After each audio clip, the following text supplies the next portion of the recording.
Dear साथियों, आप सबका बहुत बहुत स्वागत है आपके प्यारे से YouTube चैनल गणेश राय वर्ल्ड में। भैया आज ना हम बहुत कुछ अच्छी अच्छी चीजें सीखने वाले हैं जो आपके एग्जाम की दृष्टि से बहुत बहुत बहुत ज्यादा मोस्ट इम्पोर्टेंट। ओके, तो भैया आज की वीडियो में हम सबसे पहले पढ़ेंगे कक्षक को। किसको भैया? कक्षक को पढ़ेंगे। अब कक्षक के बाद जो कक्षा और कक्षक में अंतर है वो हम पढ़ेंगे। और भैया आज की वीडियो में जो विभिन्न कक्षकों की आकृतियां होती हैं, किसी की गोलाकार, किसी की डमरूबद्ध, किसी की डबल डमरूबद्ध, ये सब हम आज की वीडियो में एकदम फिनिश करेंगे। तो भाई बातें नहीं करते, जल्दी से वीडियो को स्टार्ट करते हैं। भाई आपको करना क्या है, वीडियो को जरूर जरूर जरूर से लाइक कर देना है और शुरू से लेकर अंत तक आप जुड़े रहना, आपको बहुत चीजें सीखने को मिल जाएगी। ठीक है ना? आ जाओ, ध्यान से समझ लो। भैया यहाँ पर एक पैटर्न दिया है, मैंने लिखा है कक्षा। क्या लिखा है? कक्षा। और आपको पता है कक्षा को सेल बोलते हैं। क्या बोलते हैं? सेल।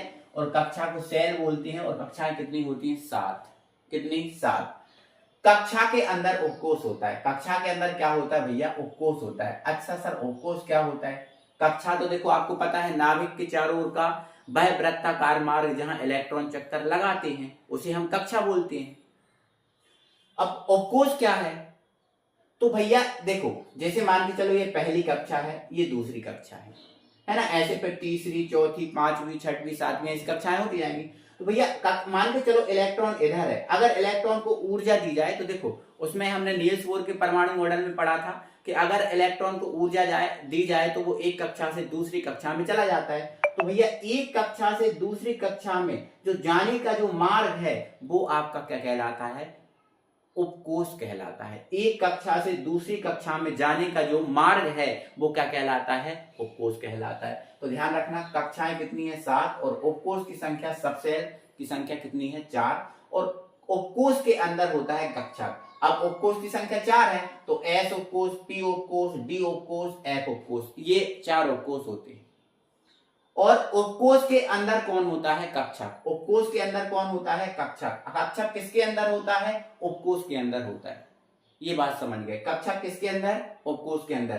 तो सबसे बड़ी क्या है? कक्षा। कक्षा के अंदर कौन? उपकोष। उपकोष के अंदर कौन?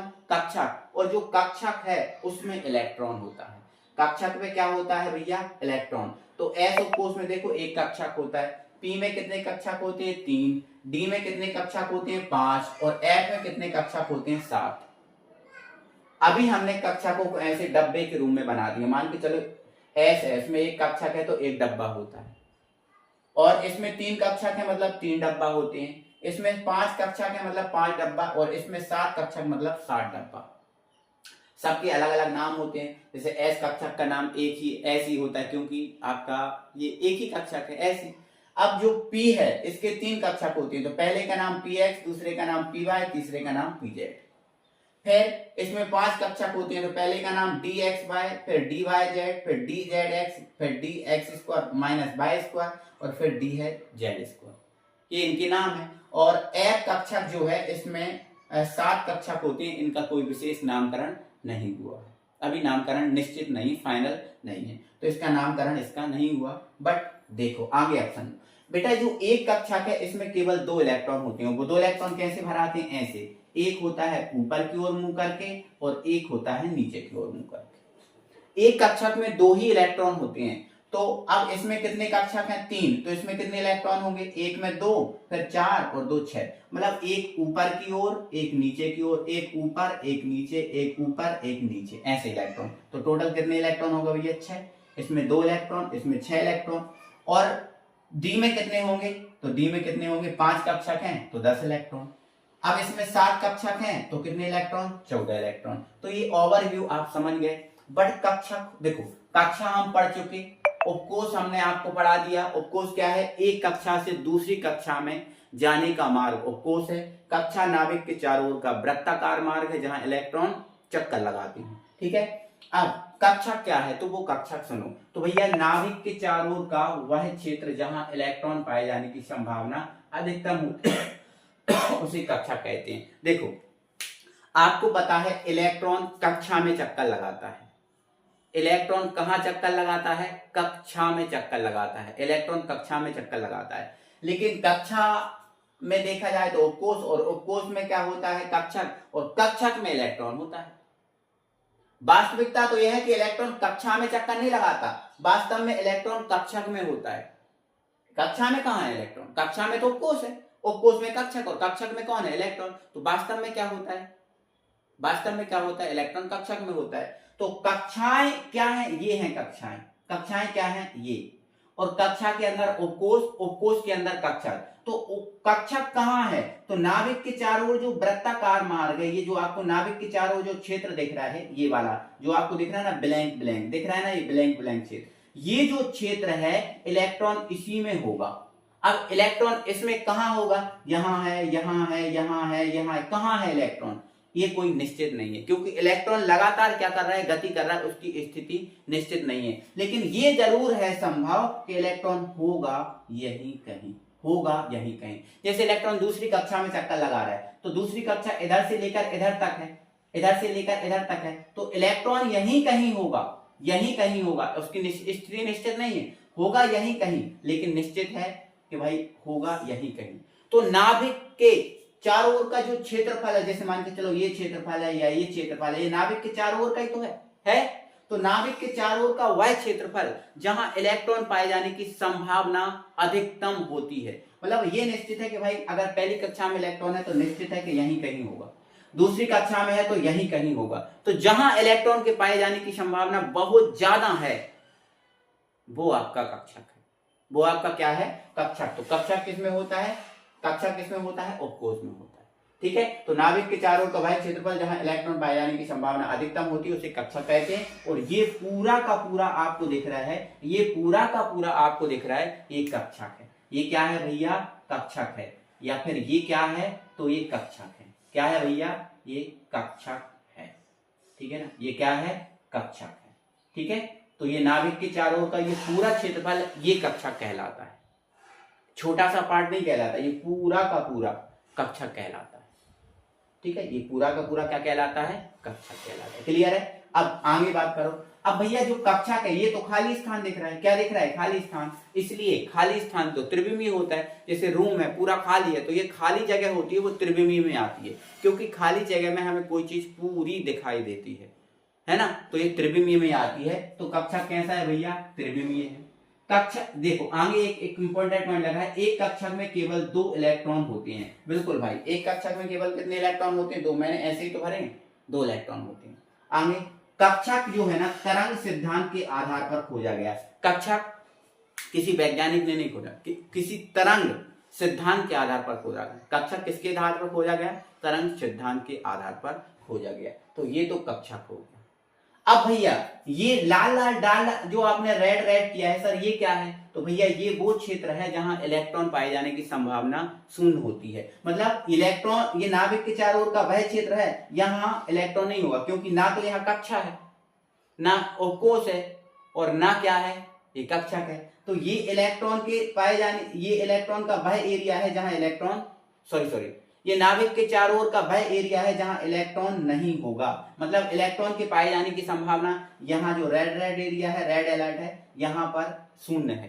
तो नाभिक के चारों ओर का वह क्षेत्रफल जहां इलेक्ट्रॉन पाए जाने की संभावना अधिकतम होती है वो होता है आपका कक्षक। और ये वाला एरिया जो दिख रहा है, ये वाला एरिया जहां इलेक्ट्रॉन पाए जाने की संभावना न्यूनतम है उसे नोड कहते हैं। क्या कहते हैं, नोड। तो ये नोड है, क्या है, ये नोड है। आगे अब नोड पे अलग से एक वीडियो बनाएंगे, उसमें नोड निकाल के आपको समझाएंगे। ठीक है, चलो ये बात हो गई। अब ये सारी चीजें समझ गए।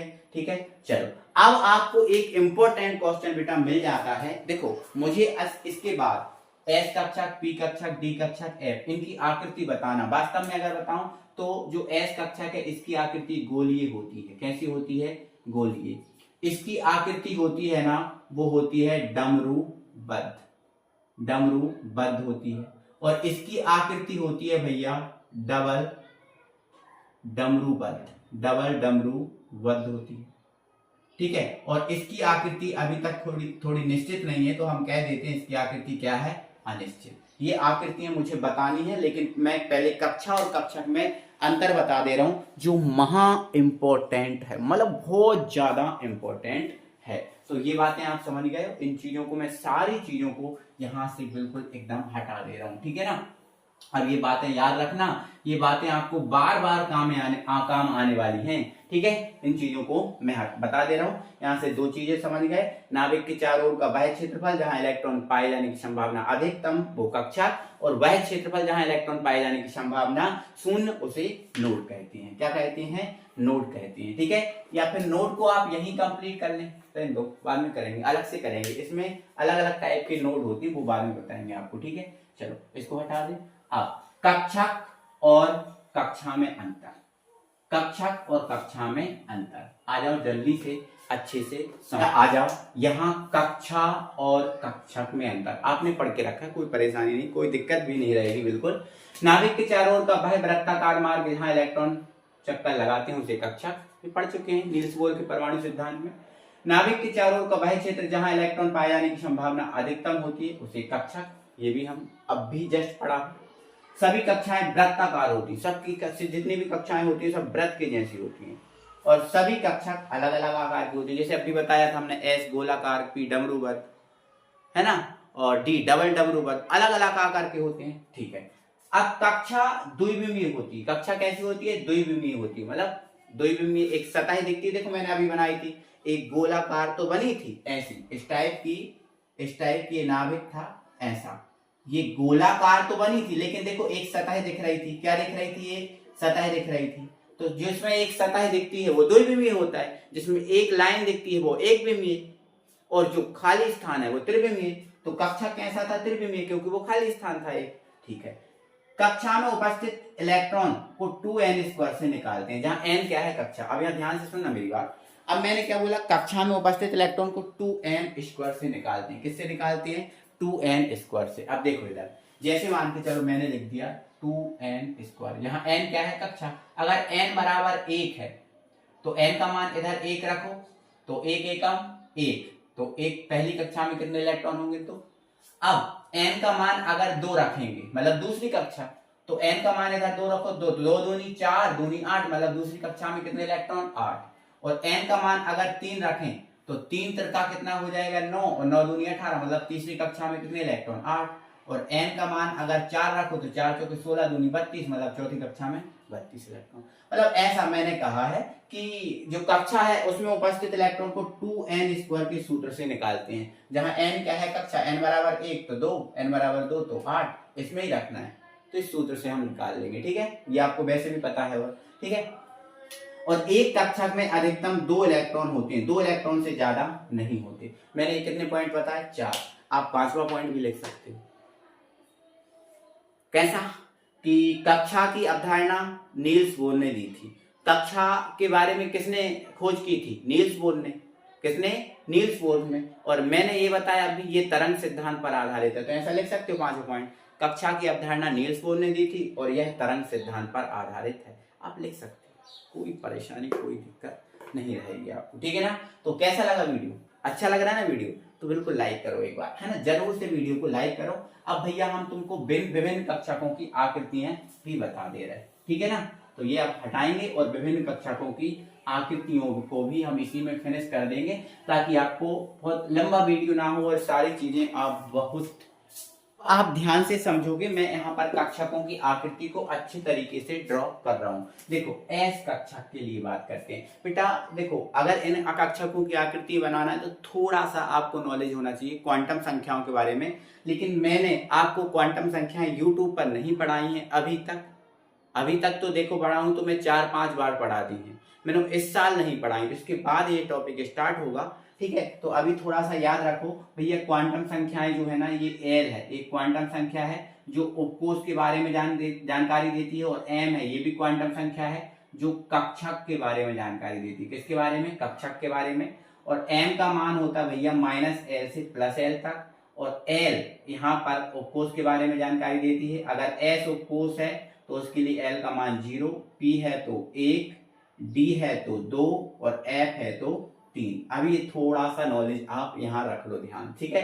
हम एस कक्षक की आकृति बना रहे हैं तो ध्यान से सुनो। एस कक्षक के लिए एल का मान कितना है भैया? 0 है। और एम का मान, अब एल का मान 0 है तो एम क्या होता है? -L से +L।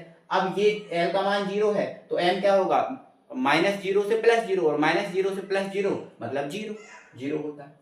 अर्थात एस कक्षा के लिए एक ही अभिविन्यास होता है। देखो m का मान 1 है ना, m का मान कितना आया, 1 आया ना, तो एक ही अभिविन्यास है, मतलब एक ही स्थिति है।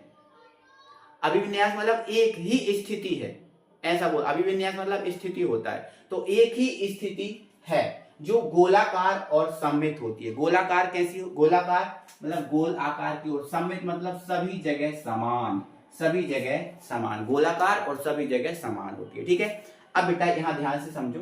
देखो कोई भी आकृति जो है ना वो 3 अक्षों पे बनती है। कितने अक्षों पर, 3 अक्षों पर।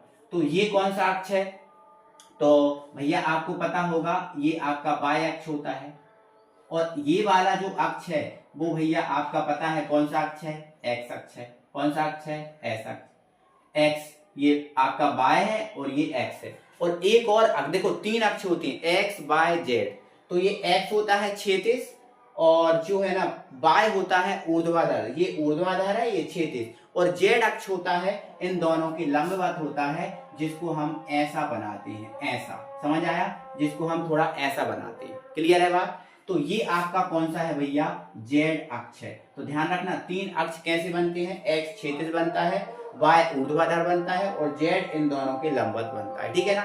तो अब हमने देखा कि इसकी आकृति कैसी है, गोलाकार और सममित, मतलब सभी जगह समान और गोलाकार होती है। तो इसकी आकृति जब गोलाकार और सभी जगह सममित होती है तो आप इसके ऊपर एक गोला बना दीजिए, इसके ऊपर एक गोला बना दीजिए, ये बन गया आपका गोला। ये जो आकृति है ये गोल है, गोलाकार है, और सभी जगह देखो समान है, सभी अक्षों को बराबर काट रही है, कहीं ज्यादा कहीं कम नहीं है, सभी जगह समान दिख रही है आपको, ये ध्यान रखना इस बात को।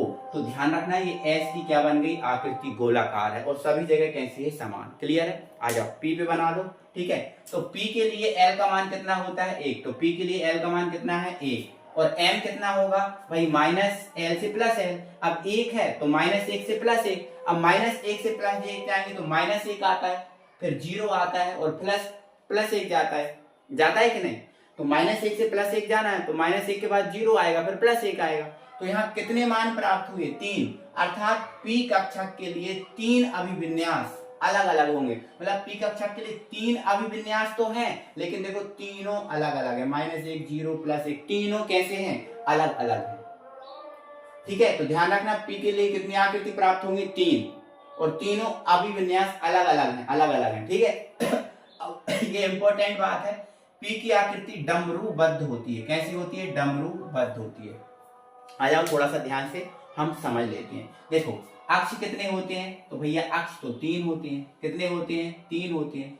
ऐसे ही होते हैं क्या 3, हाँ सर ऐसे ही होती है 3। तो P की कितनी आकृति है, 3, तो P की कितनी आकृति है, 3, तो पहली क्या होगी भैया, Px होगी, क्या होगी, Px होगी, और दूसरी जो होगी, देखो ये x है, ये y है, और ये z है, ये x है, ये y है, और ये z है। ठीक है, तो P की कितनी आकृति है भैया, 3 है, 3 है। ठीक है, तो आपको आई होप कि ये बोर्ड पर ये चीज आपको देख पा रही होगी, है ना, बोर्ड पर ये चीज हाँ दिख रही है, कोई दिक्कत नहीं है। तो P की आकृति भैया कितनी है, 3, तो पहली होगी Px, दूसरी होगी Py, और तीसरी होगी Pz। अच्छा सर ये कैसे डिसाइड होंगे, तो आपका x दिख रहा है ना, तो अगर भैया x पे डमरू बना है, क्या बना है, x पे डमरू, ऐसा डमरूबद्ध है ना, डमरू। देखो अभिविन्यास अलग अलग है, अभिविन्यास अलग अलग है। देखो आधा इस तरफ है, आधा इस तरफ है, अलग अलग है कि नहीं। और यहाँ देखो सभी जगह कैसा जा रहा था, समान जा रहा था। और यहाँ देखो ये अलग बना है और ये अलग बना है, अभिविन्यास अलग अलग हो गया कि नहीं हो गया, हाँ सर हो गया।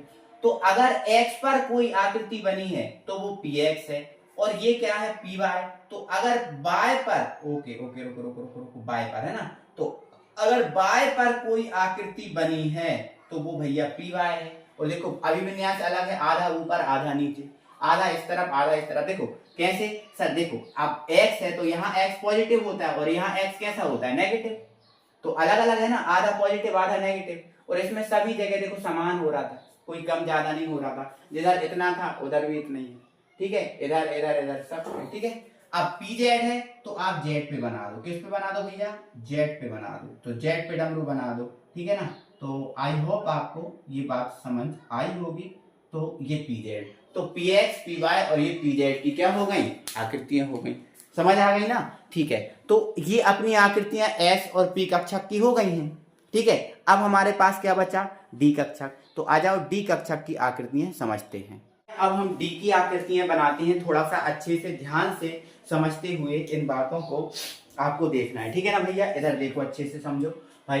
डी कक्षक के लिए एल का मान कितना है, तो डी के लिए एल का मान 2 है और एम -2 से +2, तो -2 -1 0 +1 +2 होता है। अच्छा, डी कक्षक के लिए 5 अभिविन्यास हैं और ये भी अलग अलग है, ये भी अलग अलग है। और डी कक्षक की आकृति डबल डमरूबद्ध होती है, ये बात याद रखना, डबल डमरूबद्ध है, ठीक है। इनकी आकृति डबल डमरू, मतलब इसके अंदर डबल डमरू बनेगा। कैसा डमरू भैया, डबल डमरू। अच्छा, वो डबल डमरू कैसे बनेगा वो देखो। अब देखो, इनके नाम है, पहले का नाम है D X Y, D Y Z, D Z X, D X square Y square और डी जेड स्क्वायर, ये है। तो अगर डी एक्स वाई है तो आपको क्या करना है, एक्स को टच करते हुए, भाई किसको टच करते हुए, एक्स को टच करते हुए एक डमरू बनाना है। एस को टच करते हुए एक डमरू बनाना है, बन गया। बाय है तो बाय को टच करते हुए एक डमरू बनाना है। किसको टच करते हुए भैया, एक्स को टच करते हुए बना दिया। अब आप क्या करो, बाय को टच करते हुए एक डमरू बनाओ। किसको, बाय को, ठीक है। तो y को अगर टच करते हुए एक डमरू हमें बनाना है तो ये डमरू आपका कुछ इस टाइप का बनेगा। y को टच करते हुए बनाया, देखो x को टच करते हुए बनाया, देखो z को तो टच नहीं किया, देखो यहाँ z टच नहीं हो रहा, यहाँ भी नहीं हो रहा, तो आपको ऐसा बनाना, ठीक है ना भाई। चलो, अगर डी बाय जेड बनाना है तो बाय को टच करते हुए एक डमरू बनाओ। किसको टच करते हुए, बाय को, एक सेकेंड, बाय को। तो ये बाय को टच करते हुए एक डमरू हमने बना दिया। फिर जेड, तो जेड को टच करते हुए एक डमरू बनाना, तो ये जेड है, तो ये जेड को टच करते हुए एक डमरू बन गया ना, तो डी वाई जेड बन गया। अब जेड एक्स है तो जेड को टच करते हुए एक डमरू बनाना है, ठीक है ना, एक डमरू बनाना है। और फिर एक्स को टच करते हुए, तो एक्स को टच करते हुए एक डमरू बनाना है। एक सेकेंड, ऐसा, ठीक है, ये बन गया। तो डी जेड स्क्वायर हो गया, ठीक है, डी जेड एक्स हो गया, डी जेड एक्स हो गया। फिर एक्स स्क्वायर मतलब वाई स्क्वायर, मतलब पूरे एक्स के एक्स पे जाना है। अभी देखो एक्स था तो टच कर रहे थे, अब पूरा एक्स स्क्वायर है तो पूरे एक्स को भर लेना है, पूरे एक्स को भर लेना है ऐसे, पूरे एक्स को भर लेना है ऐसे, ठीक है। फिर जेड स्क्वायर है तो पूरे जेड को क्या करना है, भर लेना है, बराबर से पूरे जेड को भर लेना है, ठीक है ना, ऐसे बन जाएगी। फिर क्या है, डी जेड स्क्वायर, तो जेड पर आकृति बनाना। किस पर आकृति बनाना भैया, जेड पर आकृति बनाना, तो पूरे जेड को पहले क्या करना है, भर लेना है, ठीक है। और एक छोटी सी आकृति भी जेड के अंदर बनाना फिर, ठीक है ना। एक सेकेंड, तो डी जेड स्क्वायर बना रहे हैं ना, तो पूरे जेड को भर के बना दिया, पूरे जेड को भर के बना दिया। अब लेकिन डबल डमरू है तो एक छोटा सा डमरू इसी के अंदर होगा, एक छोटा सा डमरू इसी के अंदर होगा, तो ये डी जेड स्क्वायर होगा। तो इन आकृतियों को आपको बनाना सीखना पड़ेगा, है ना भाई। इन आकृतियों को सभी को बनाना आपको सीखना पड़ेगा। थोड़ा सा धैर्य बना के आप इन आकृतियों को बनाना सीखेंगे, मुझे उम्मीद है कि आप बनाना इनको सीख जाएंगे, ठीक है ना। तो बेटा आज का वीडियो यहीं तक था, कैसा लगा आपको, ठीक है। तो कमेंट बॉक्स में कमेंट करके ही बताना है, वीडियो को लाइक भी करना है, वीडियो को शेयर भी करना है। मिलेंगे फिर अगली वीडियो में, तब तक के लिए बाय बाय, जय हिंद।